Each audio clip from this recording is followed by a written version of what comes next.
ఒకసారి ఊహించండి, ఒక రాజు ఉన్నాడు. ఆయనకు 10 తలలు. ఎవరూ ఓడించలేరు. దేవతలకి వణుకు తెప్పించేసి, కానీ చివరికి ఆ రాజు బూడిదైపోయాడు. ఎందుకు? ఎవరి చేతిలో? అదే ఈ గాథ, దసరా. అందరికీ నమస్కారం. ఈ రోజు మనం తెలుసుకోబోయేది, ఎందుకు మనం దసరా జరుపుకుంటాం, ఈ పండుగ వెనుక ఉన్న అసలు కథ ఏంటి. ఈ వీడియో ఆఖరి వరకు చూడండి, ఎందుకంటే ఈ కథలో ప్రతి క్షణం ఉత్కంఠ, ప్రతి పదం ఓ స్ఫూర్తి. ఒకప్పుడు భూమి మీద రాక్షసుల దౌర్జన్యం పరాకాష్ఠకు చేరింది. ఆ దౌర్జన్యానికి ప్రతీకగా లంకాధిపతి రావణుడు పరిమణించాడు. శోభ మహా విద్వాంసుడు, కానీ అతని హృదయంలో అహంకారంతో మంటలు కలవబట్టి తన శక్తిని చూపించడంలో అతనికి మితి తెలియదు. దేవతలకే భయం, మనుషులకే ప్రాణభయం, రాక్షసులకే వణుకుపుట్టే విధంగా అతని శక్తి. కానీ ఈ శక్తి అతడిని తప్పుదారికి తిప్పింది. ఒక రోజు అతని అహంకారం సీతాదేవిని అపహరించడంపై పడింది. ఈ అపహరణ ప్రపంచాన్ని కలిసివేసేలా చేసింది.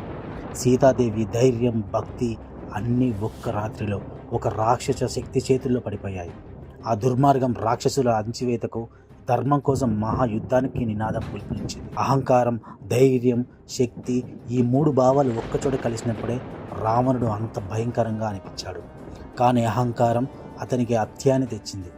భగవంతుడు మానవ రూపంలో అవతరించి ధర్మానికి ప్రతీకగా రాముణ్ణి సాక్షాత్తు ఆ విష్ణువే ప్రవేశపెట్టాడు. రాముని బాణాలు కేవలం ఆయుధాలు కాదు, అది సత్యానికి, ధర్మానికి, న్యాయానికి ప్రతీకలు. రావణుడు లంకలో 10 తలలతో రాక్షస సైన్యాన్ని నేతృత్వం వహిస్తూ ప్రతి ఆత్మలో భయం నింపుతూనే ఉన్నాడు. రాముడు తన సైన్యంతో సమర భూమిని చేరాడు. ఆకాశం మెరుపులా, భూమి కంపుల్లా మారింది. దేవతలంతా శ్వాస బిగబట్టుకుని సమరాన్ని చూశాయి. ప్రతి క్షణం ఉత్కంఠ, ప్రతి దాడి రోమాంచం, ప్రతి బాణం జ్వాలలు, సమరభూమి ధ్వంసాన్ని సిద్ధమైంది. రావణుడి శక్తి ఎంత భయంకరంగా ఉన్నా రాముని సత్యం శక్తి అంత ధర్మాన్ని అడ్డగలిగింది. యుద్ధం నెలకొన్న ప్రతి క్షణం రాక్షసుల గర్జన, భూలోకపు వణుకు, ఆకాశం మెరుపు, భూమి కంపించడం ప్రతి విధంగా ఉత్కంఠ పెంచింది. రాముని బాణాలు మెరుపుల్లా, రావణుడి ఆయుధాలు అగ్నిలా విరుచుకుపడ్డాయి. సమర భూమి గాలి, నీరు, నిప్పు, పంచభూతాలు భయంతో కదలలేదు. చివరికి విజయం ఘనంగా దొరికింది. విజయదశమి రోజున రాముడు తన దివ్య బాణాన్ని సిద్ధం చేసి రావణుని 10 తలల్లో ఒక్కొక్కటిని నేలకొల్చాడు. అహంకారం, లోభం, కోపం, ఈర్ష్య, 10 తలల రావణుడు చివరికి బూడిదైపోయాడు. ఆ బాణం కేవలం శరీరాన్ని మాత్రమే కాదు, రాక్షసత్వాన్ని, అధర్మాన్ని, దురాశను కాల్చివేసింది. ఆ క్షణం నుంచి